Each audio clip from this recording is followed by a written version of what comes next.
On October 17, 2019, 26-year-old Michael Parson and 24-year-old Emma Caldwell set out for what was supposed to be a 3-day camping trip in the Desolation Wilderness, just west of Lake Tahoe. According to the plan they left with Emma's mother, they would hike the rockbound trail, camp for 2 nights, and return by Sunday evening. They never made it back. Their vehicle was found at the trailhead, but the search for the missing hikers yielded nothing but a torn backpack strap and what appeared to be unusual drag marks leading away from the established trail.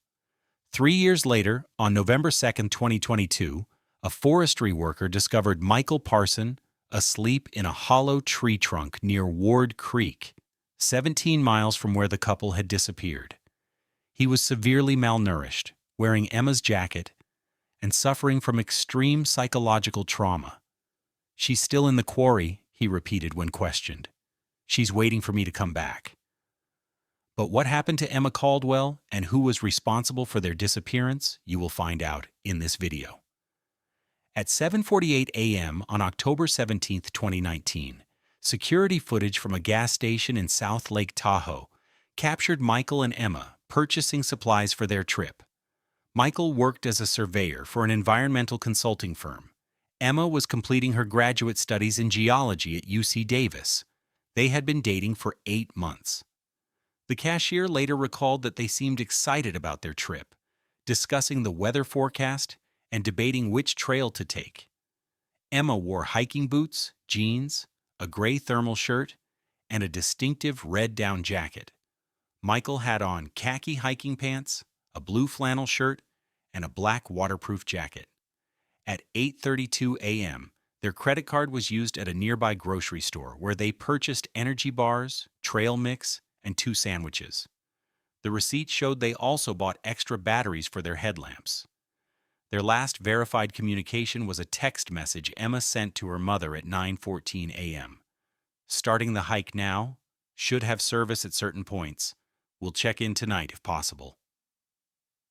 Cell tower data confirmed their phones were active near the rock-bound trailhead at approximately 9:30 a.m. before moving into an area with no service coverage. At some point between 9:30 a.m. and 10:15 a.m., Michael posted a photo to his Instagram account showing Emma standing at the trailhead sign. The metadata from the photo was later recovered and confirmed this location. The weather that morning was clear, with temperatures in the low 50s, ideal hiking conditions for October in the Sierra Nevada. According to their hiking permit, which they had properly filled out and left at the trailhead self-registration box, they planned to camp near Doris Lake the first night and Lois Lake the second. When Emma failed to contact her mother that evening, there was no immediate concern. The lack of cell service in much of the Desolation Wilderness was well known. But when neither Michael nor Emma had returned or made contact by Sunday evening, October 20th, Emma's mother called the El Dorado County Sheriff's Department to report them missing. Deputy Carlos Jimenez took the initial report at 9:42 p.m. and immediately notified search and rescue coordinators given the wilderness location and dropping temperatures. By 6 a.m. on Monday, October 21st, a full search and rescue operation was underway. Search teams located Michael and Emma's vehicle, a 2015 Honda CR-V, parked legally at the rockbound trailhead parking area. The vehicle was locked, and a quick inspection showed nothing unusual. Inside was an extra set of clothes for each of them, presumably for their return. A ranger noted that the parking permit was properly displayed on the dashboard, and there was a map of the wilderness area visible on the passenger seat. The initial search focused on the planned route to Doris Lake. By midday, search and rescue teams had covered the main trail but found no sign of the missing hikers. Search dogs were brought in and picked up a scent trail that followed the established path for approximately 2 miles before veering unexpectedly north, away from the marked trail. This deviation raised the first red flags for search coordinators. "The dogs were very clear about the direction," said Terry Hooper, the K-9 team leader, "but it made no sense why experienced hikers would leave the trail, especially in that particular area where the terrain becomes much more difficult."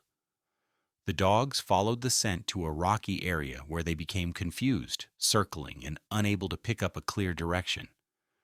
Thermal imaging from helicopters produced several false positives due to sun-warmed rocks, but revealed no sign of the missing hikers. On the second day of searching, a team found a torn backpack strap caught on a sharp rock about 50 yards off the main trail, in the direction the dogs had indicated. The strap was identified as matching Michael's backpack model. Near this location, searchers also discovered what appeared to be unusual drag marks in the soil and scattered pine needles, not consistent with animal tracks or natural erosion. The pattern wasn't right, noted wilderness tracker Jeff Mosley. It looked deliberate, like something, or someone, had been pulled or dragged through the area. The drag marks extended for approximately 20 yards before disappearing on a granite outcropping where no impressions could be made. Over the next week, more than 150 people participated in the search operation, including volunteers from neighboring counties and specialized wilderness rescue teams. Despite the extensive effort, which expanded to cover more than 50 square miles, no additional evidence was found. The search area included territory well beyond what two hikers could reasonably cover in a 3-day period. Abandoned mining quarries in the region were explored, but no trace of the missing hikers was discovered. As weather conditions worsened with an early winter storm moving into the area, the official search was scaled back on October 28th, 11 days after Michael and Emma had disappeared. The sheriff's department maintained that the case remained open, but lack of new evidence and the onset of winter conditions made continued large-scale search efforts impractical. Emma's family hired private search teams that continued looking until snowfall made the wilderness area largely inaccessible in mid-November. For 3 years, there were no new developments in the case. Periodic searches during summer months yielded no additional clues. Emma's family maintained a website and social media accounts dedicated to finding the missing hikers, but leads dwindled. The case file remained open but inactive, classified as a probable wilderness accident despite the troubling inconsistencies. Then on November 2, 2022, forestry technician Ramona Diaz was conducting a survey of bark beetle damage in a remote section of forest near Ward Creek, approximately 17 miles northwest of where Michael and Emma had disappeared 3 years earlier. While examining a large hollow tree trunk, Diaz discovered what she initially thought was an animal nest. Instead, she found a severely malnourished man curled in a fetal position, wearing layers of mismatched clothing, including a distinctive red down jacket later identified as Emma Caldwell's. According to Diaz's report, the man was asleep when found but woke when she approached. "He didn't seem afraid of me," she stated in her interview. "He just looked at me with this blank stare and asked if it was time to go back to the quarry." Diaz used her radio to call for emergency assistance.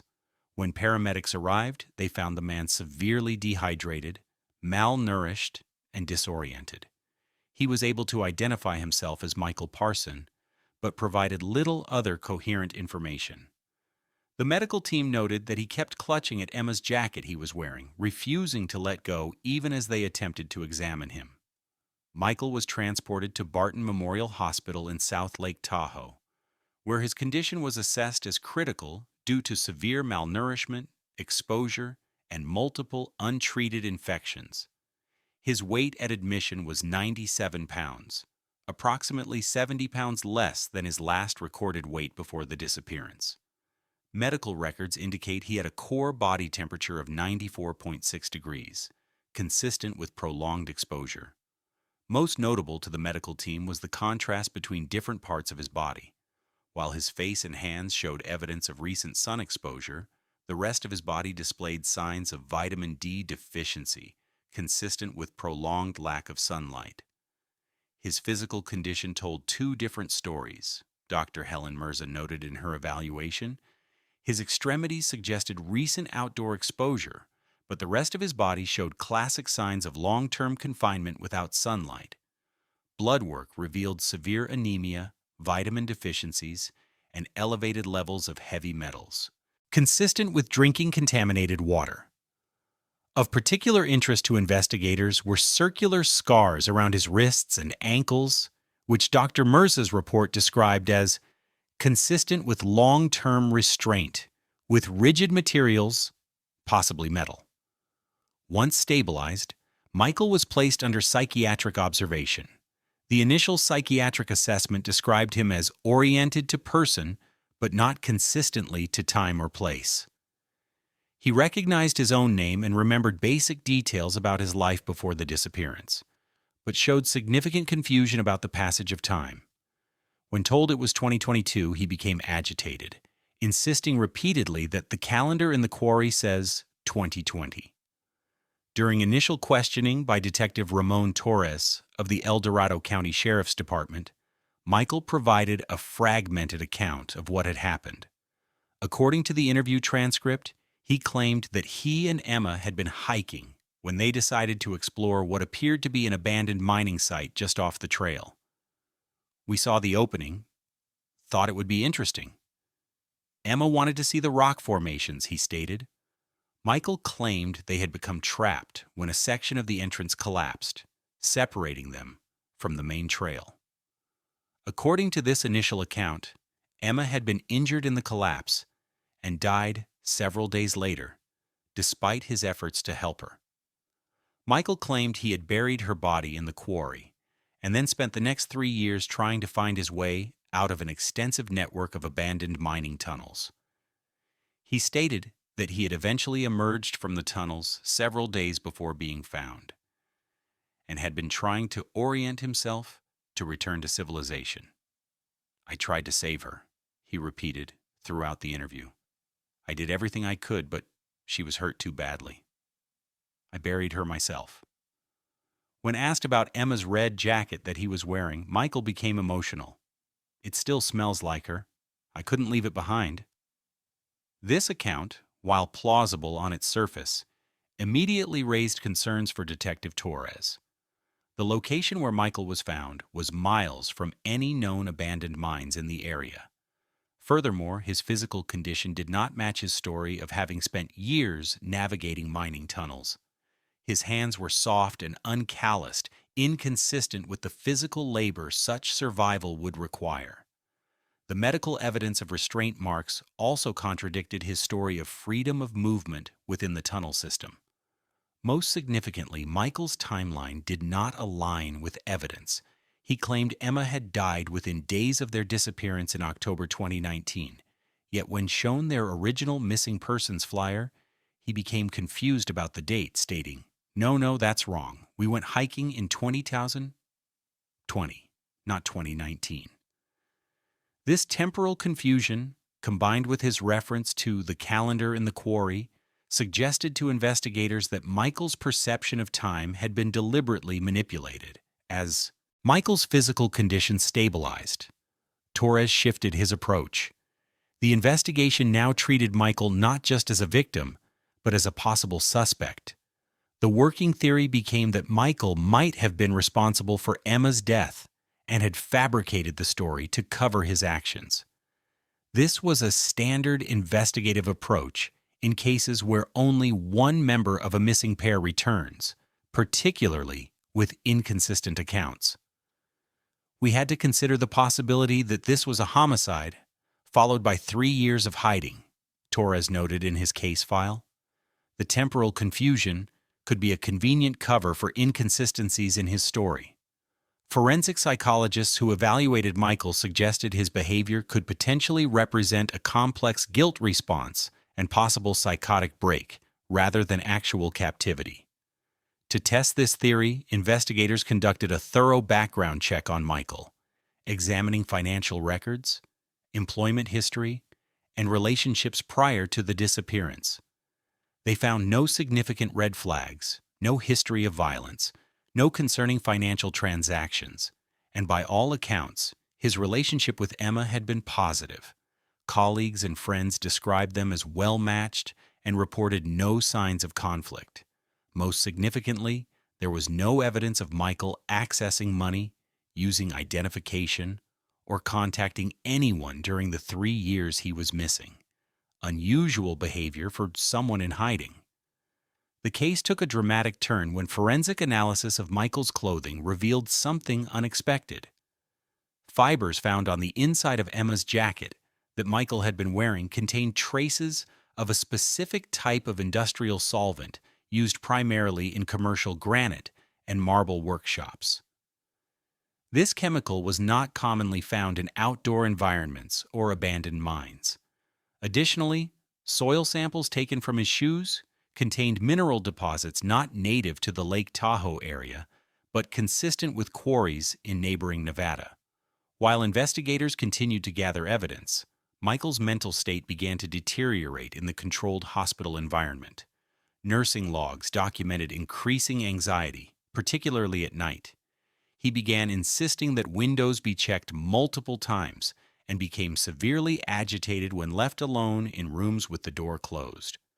Most significantly, he demonstrated extreme fear response to the sound of power tools from a construction area near the hospital. 3 weeks into his hospitalization, a night nurse found Michael attempting to hide under his bed at approximately 2:15 a.m. When asked what was wrong, he repeatedly whispered, "He's coming to check. He knows I'm gone. He'll find me here." The nurse noted that Michael appeared to be responding to a genuine threat rather than hallucinating.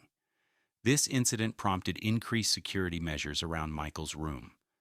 The breakthrough in the case came from an unexpected source. A Nevada State Highway patrolman named Gordon Reeves contacted the El Dorado County Sheriff's Department after seeing news coverage of Michael's recovery. Reeves reported that approximately 2 years earlier, in January 2021, he had responded to a trespassing call at an abandoned commercial quarry near the California-Nevada border, approximately 30 miles east of where Michael had disappeared. According to Reeves's report, he had investigated a report of unusual activity at the Sierra Stone Works, a bankrupted granite cutting facility that had been abandoned since 2017. While he found no one on the premises during his inspection, he recalled something unusual. There was a calendar on the wall of the office that had been manually changed to show October 2020, even though it was January 2021. I remember thinking it was odd that someone would bother to change the month on a calendar in an abandoned building, but not update the year correctly. This detail, a manipulated calendar in an abandoned quarry, aligned precisely with Michael's confused statements about time. Investigators immediately obtained a warrant to search the Sierra Stone Works facility. What they found there confirmed that Michael's account, while confused in specifics, reflected a horrifying reality. The abandoned quarry complex consisted of several buildings, including a main workshop, offices, and storage facilities.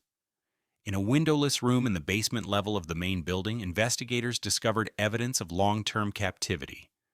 The room, approximately 12 by 15 feet, contained 2 thin mattresses on the floor, a bucket toilet, and a sink with running water connected to the building's well system.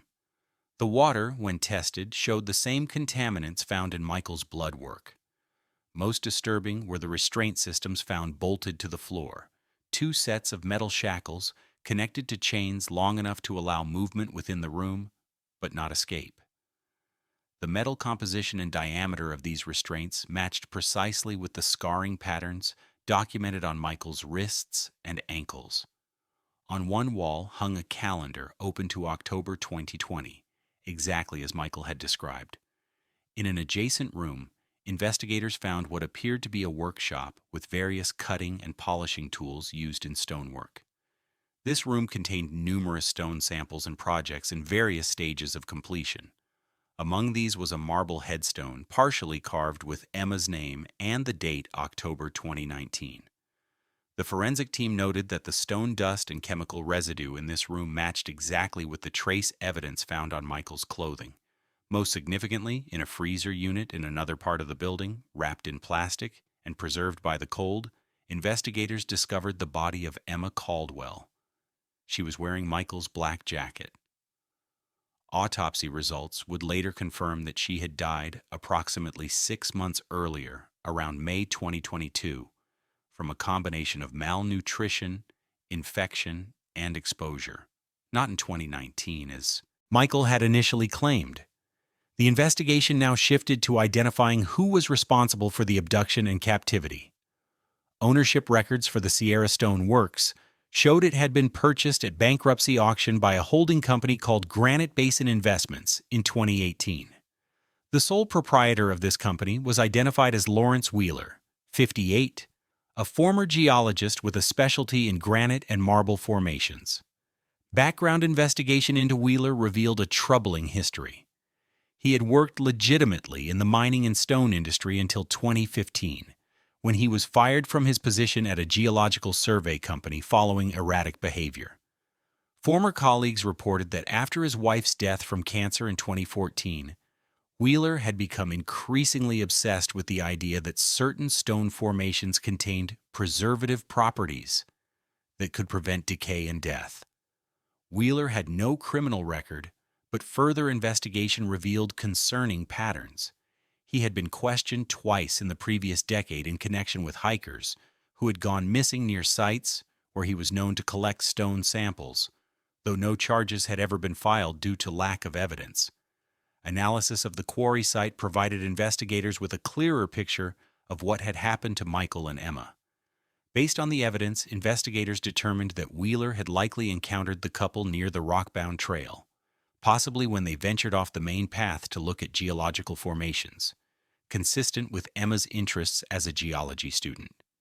He had subdued them, likely at gunpoint, and transported them to the quarry facility. Records recovered from a computer at the site included detailed journals documenting what Wheeler called the Preservation Project. These writings revealed his delusional belief that by keeping humans in close contact with certain stone types, he could somehow transfer the permanence of stone to human tissue. His journals described previous failures and his excitement about Emma's geological knowledge, which he believed made her more receptive to the stone's properties. The journal entries became increasingly erratic over time, documenting weight measurements, blood samples, and integration progress for both captives. Wheeler had apparently been forcing Michael and Emma to sleep on beds of crushed stone, wear each other's clothes, which he believed would cross-contaminate their essences, and drink water filtered through various mineral compositions. Most disturbing were entries from May 2022 describing Emma's declining health and Wheeler's decision to complete her integration with the stone after she became too weak to participate in his experiments. The journal suggested that after Emma's death, Wheeler had increased his focus on Michael, whom he believed was showing promising signs of mineral absorption. When confronted with evidence from Michael's medical examination that contradicted his initial story, particularly the restraint marks and specific chemical exposure, Michael's psychological defenses began to break down. In a recorded session with Dr. Karen Phillips, a forensic psychiatrist, Michael finally revealed what he could remember of his captivity. "He made us drink this water, said it had stone particles that would make us permanent," Michael stated, his voice barely audible.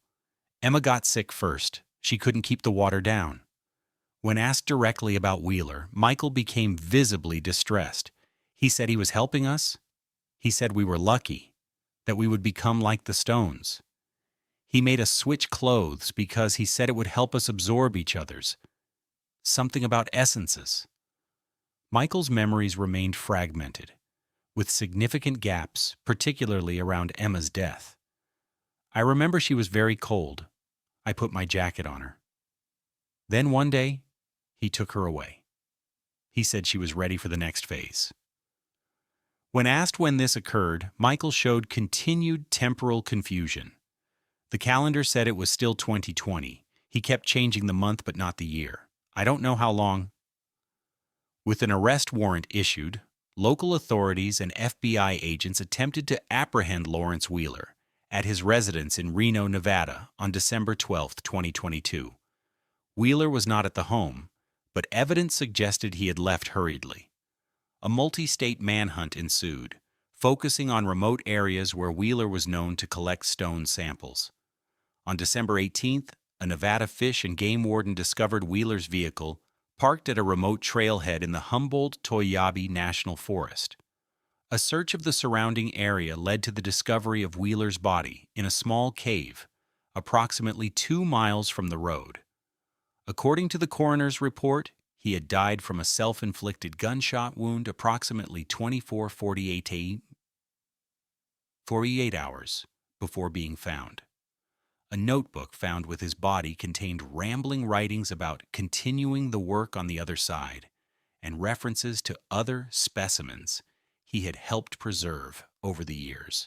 Forensic teams began the process of comparing DNA evidence from the quarry site with samples from other unsolved missing persons cases in the region. Preliminary analysis suggested connections to at least 3 other disappearances dating back to 2016, though this work remains ongoing. Emma Caldwell's funeral was held on January 7, 2023, attended by family, friends, and many of the search and rescue personnel who had looked for her 3 years earlier. The autopsy confirmed she had died from multiple organ failure due to prolonged malnutrition and heavy metal poisoning, consistent with Wheeler's mineral water experiments. Her body showed similar restraint marks to Michael's, as well as evidence of numerous non-medical punctures consistent with Wheeler's documented sampling procedures. Michael Parsons' recovery has been slow and complicated. After 3 months of inpatient treatment, he was transferred to a specialized facility for trauma recovery. Medical records indicate ongoing issues with temporal disorientation and periodic dissociative episodes. He continues to have difficulty discussing certain aspects of the captivity, particularly the period surrounding Emma's death. According to his treatment team, Michael demonstrates persistent behavioral patterns consistent with his captivity experience. He maintains a rigid sleep schedule, becomes distressed when routines change, and continues to express concern about water sources.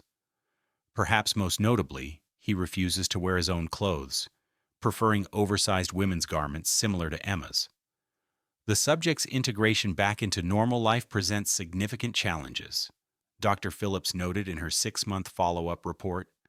While cognitive functions are gradually improving, emotional regulation remains severely impaired. The temporal manipulation experienced during captivity has created lasting difficulties with sequential memory and future planning. During a supervised visit to Emma's gravesite in April 2023, Michael was observed placing small, polished stones in a precise pattern around the headstone. When asked about this behavior, he responded, "She would know which ones are safe. She understood the stones better than me." He was unable to elaborate further. The investigation into Lawrence Wheeler's activities continues, with authorities from California, Nevada, and Oregon coordinating to review missing persons cases that may be connected to his movements over the past decade. The Sierra Stone Works facility has been designated a crime scene and remains under forensic examination, with specialists cataloging the extensive records and samples found on site. Michael remains under outpatient care, his progress documented in monthly psychological evaluations. According to the most recent assessment, he still experiences significant nightmares and has difficulty sleeping without checking windows and doors multiple times. The treatment notes indicate he continues to wear Emma's red jacket daily, despite its deteriorating condition. When asked about his future plans during his last evaluation, Michael stated simply, "I don't think about that. I'm still trying to figure out what year it is." In the 3 years since Michael and Emma disappeared on what should have been a routine hiking trip, their case has transformed from a presumed wilderness accident to one of the most disturbing abductions in the region's history. The seemingly random nature of Wheeler's victim selection, choosing hikers in remote areas based on his delusional belief system, has prompted renewed security measures throughout the Lake Tahoe wilderness areas, including increased ranger patrols and emergency beacon stations at remote trailheads. For those who worked on the case, questions remain. We may never know exactly what happened during certain periods of their captivity, Detective Torres noted in his final case report. Michael's memory has been so thoroughly manipulated that certain details may be permanently lost. The investigation file, which now spans thousands of pages, has been transferred to the FBI's Behavioral Analysis Unit as a case study in isolation-based psychological manipulation. Michael's family has established a small foundation to help fund search and rescue operations for missing hikers, though Michael himself has not participated in any public events. According to his most recent medical evaluation, he still sleeps on the floor rather than in a bed and becomes distressed in rooms without windows. The psychiatric report notes that when asked about his 3 years in captivity, Michael consistently responds with the same phrase: "The stones don't tell time, they just wait."